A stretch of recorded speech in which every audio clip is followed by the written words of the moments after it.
Letos mineva 70 let, odkar so na pariškem avtosalonu predstavili znamko DS.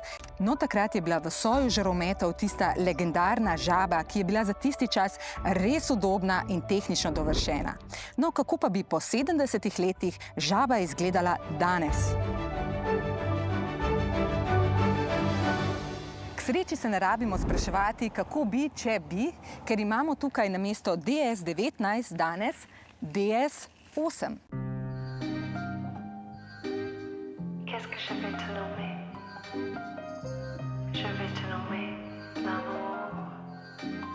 In kaj vemo o DS8? Vemo, da je električni avto, vemo, da je dolgoprogaš, saj ima skoraj 100 kWh veliko baterijo in ima doseg preko 700 km.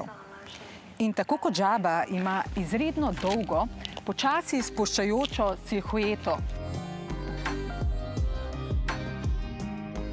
No, in ker ima ta avto toliko zanimivih detajlov, rabimo nekaj dodatne strokovne pomoči pri razlagi.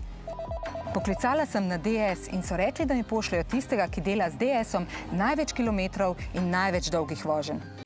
Živjo. Živjo, Tina, hvala. Kako si? Dobro, pa ti? Hvala tudi. Ampak kar mi je pa najbolj všeč, je pa v bistvu ta detajl tu. Vidiš to luč, kako vogal naredi, in luč, svetlobni zapis je tokrat v obliki črke V in to za mene predstavlja zmago, victory. Ampak poleg tega, no, jaz mislim, da je kar je zelo zanimivo, je ta francoski šarm, ki ga prenašajo na avto, detajli, ta etual, kjer se pač združuje vseh 12 aveni v Parizu. Se pravi, vse v tem stilu, da nekako to francosko kulturo in njihov občutek za estetiko prinesejo v avto.